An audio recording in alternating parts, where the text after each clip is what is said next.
Hi everyone, it's E, keeping it real with E on the YouTube here. And so I just would like to thank you for joining me today and either subscribing or just watching me for the first time. And for those of you who don't know, if you're just trying to catch up, I have decided to video journal.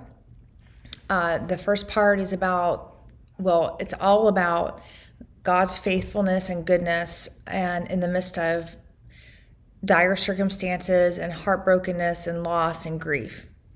That's just the nutshell.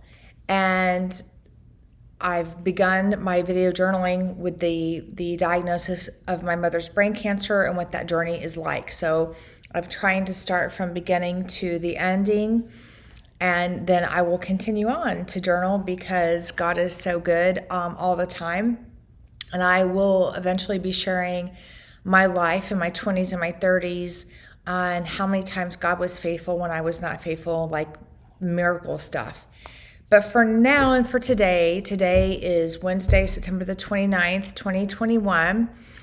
And my last two journal entries were about chemo wafers and brain cancer. And I know it was very emotional. Can't help it.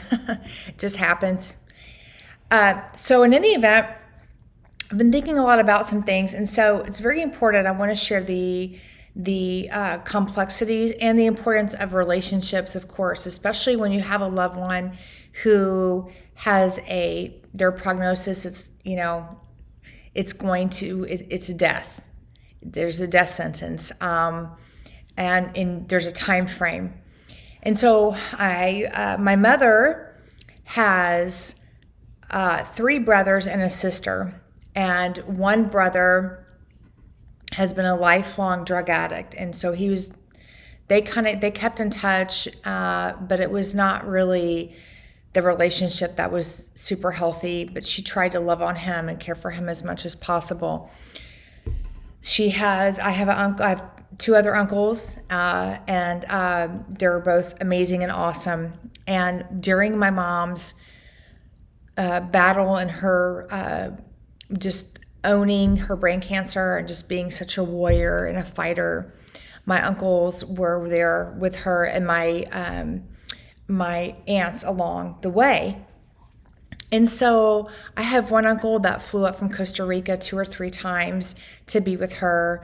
And then we have her other brother, my uncle, that lives locally within the Houston metropolitan area, and him and his wife, they were always there also, and helping and visiting and being a part as much as they could. But I wanted to share that because it's going to be a doozy. Is my mother has an older sister, and her name is Catherine, my Aunt Kitty. And when my mom was diagnosed with brain cancer, that relationship, so they always had a very estranged relationship. But my Aunt Catherine, my Aunt Kitty, and her husband, we've always been close in spirit and in heart. But when my mom got diagnosed, they were here. They lived 100 miles away, and they would drive in to see my mom frequently here at the house. They would visit her at the hospital. And my mom and her sister, my Aunt Catherine, became closer and closer. And I think there was a lot of forgiveness and healing that occurred between the two of them. And what's really cool is that my Aunt Kitty and we talked daily. I mean, it was definitely weekly, but sometimes it was daily. And I learned so much about her and how much alike we are. I'm the oldest of 4. She's the oldest of 5. Just a bunch of, screwy brain stuff growing up with, parenting and just, I don't know, just a bunch of different crazy stuff. And that we really had a lot in common, and it was awesome. And I could confide in her, and we talked about things, and I really relished our time together. And I know it was hard for her knowing that her baby sister was going through all of this.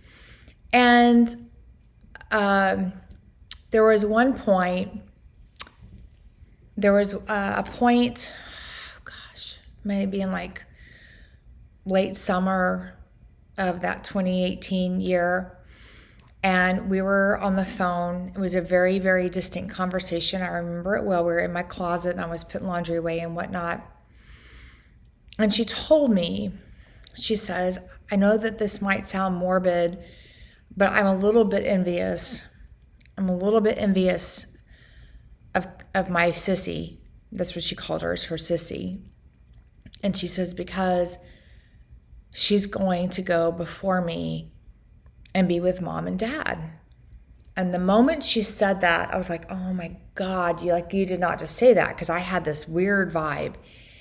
And I said, I said, no. She says, no, you don't understand. She says, I want to be in eternity. I miss my family. I miss my mom and dad.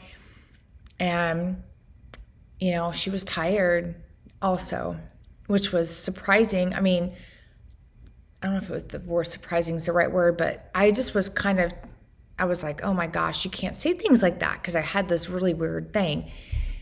And so anyway, we continued talking and whatnot.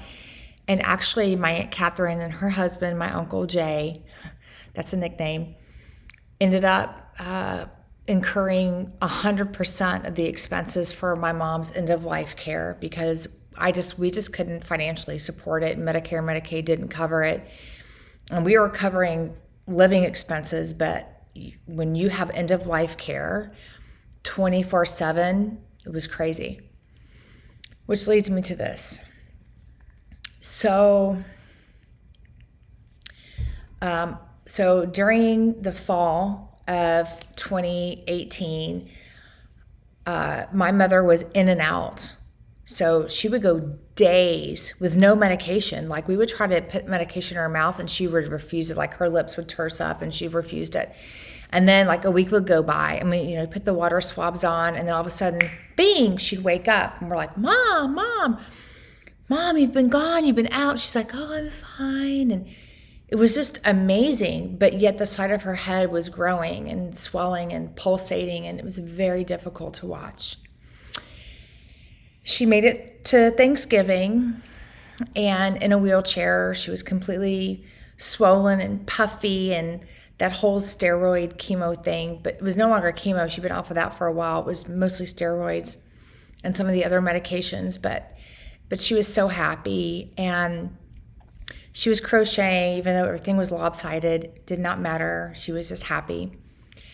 And then we entered into the month of December.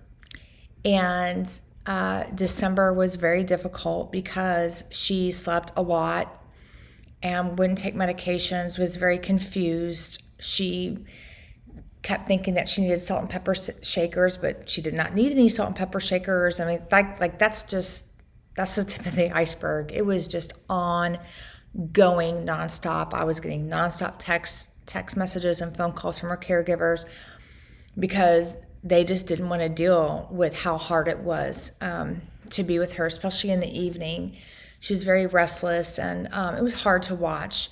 And so if you have someone, right, so I always say that if you have someone that you love in your life that's struggling with brain cancer and living through this and all the medications that they're going through, it is going to be difficult.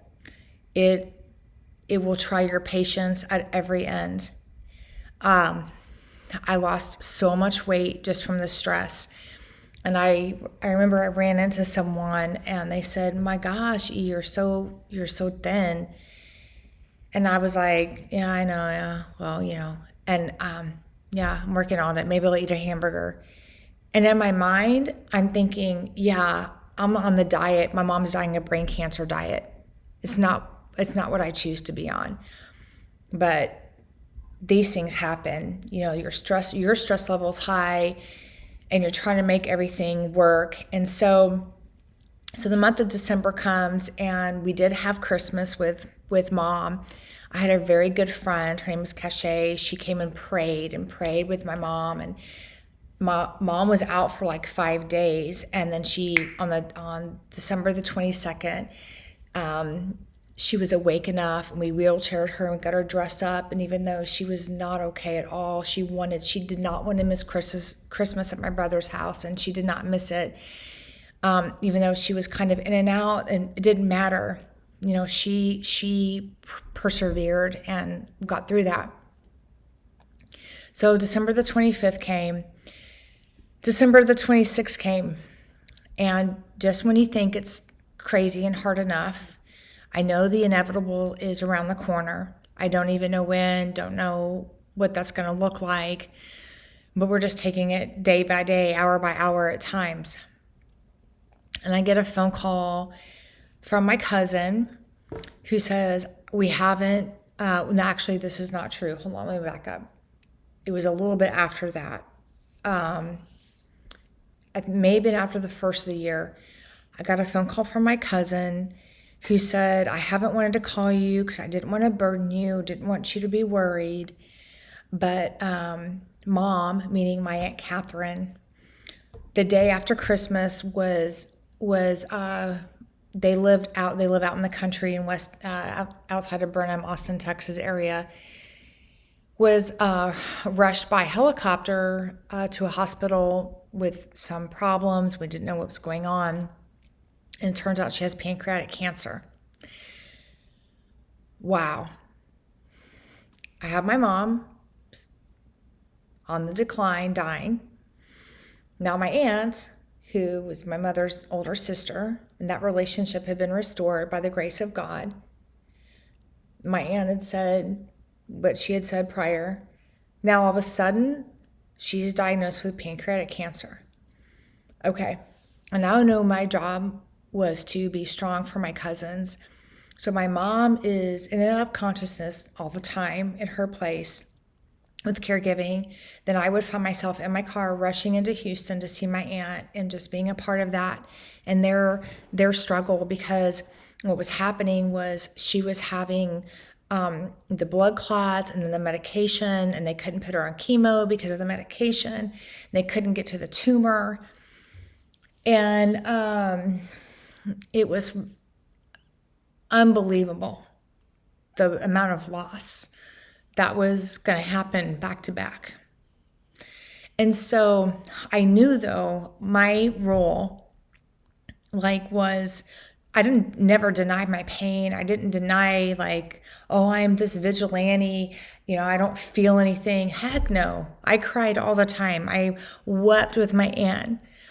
She ended up having a stroke, and they couldn't treat the chemo. They couldn't give her chemo to treat the tumor. They couldn't get to the tumor to where it was and where it was. And she was partially paralyzed. And this happened within 5 weeks. It was so fast. And my mom is slowly, in and out. And we never told her, because what good would it do? What good would it do to say, hey, Mom, when she was conscious, by the way, your big sister, Aunt Kitty, has pancreatic cancer. All it was you're going to see her soon. In my mind, that's it. So I have this going on, and we have this going on. And the look of grief on my uncle's face was they had just retired. And knowing that the love of his life, they've been married 50-something years, there was nothing they could do. There was nothing the doctors could do. There was nothing. And my cousins were in shock. And they took her back home. And so this was all the month of December, or not all the month, sorry. It was right after Christmas, and then January, that was my month, was between my mom and her sister, which is my aunt. And just driving back and forth. And I remember I was at Memorial Hermann. So my aunt was at Memorial Hermann in Houston off I-10 Memorial City Center. And of course I get a phone call. Don't know who it is, so I'm not going to accept it. Probably some spammer person. Decline. Anyway, everybody got there. I got my daughter to school and I drove in to see her, and no one was there. I mean, I knew that they had been there, but they were all out because it was like lunchtime. And I had this beautiful, private, quiet time with my aunt, and I was sitting on that chair, and she could hardly talk because she was partially paralyzed. And I grabbed her hand and I just said, Kitty, I am so, so sorry. I can't believe this is happening. I'm so, so sorry. And she managed to say, me too. And tears were running down her face, although she couldn't really cry. She was like crying. We held hands really tightly, and I told her how much I loved her and thanked her for her strength and her support. And I wish there was some way I could fix all this, but you can't fix it. She said, I know. And I just said, I know mom's gonna be there. Mom and Biggie and Papa are gonna be there for you. And she said, I know. And it was just unbelievable, like that reckoning. And I told her, I said, I am not leaving Uncle Jerry, and I'm not leaving my cousins, because they're going to need a lot of strength and support, and I'm not going anywhere. I am not going anywhere. And we just held hands really tight, and then eventually my cousins started to filter in because they had gone out to lunch and whatnot. And I made true on that promise, but I'm just going to wrap this session up by saying that my Aunt Catherine, she passed away 1 month to the day after my mom did. She passed in February of 2019, 1 month to the day. And so,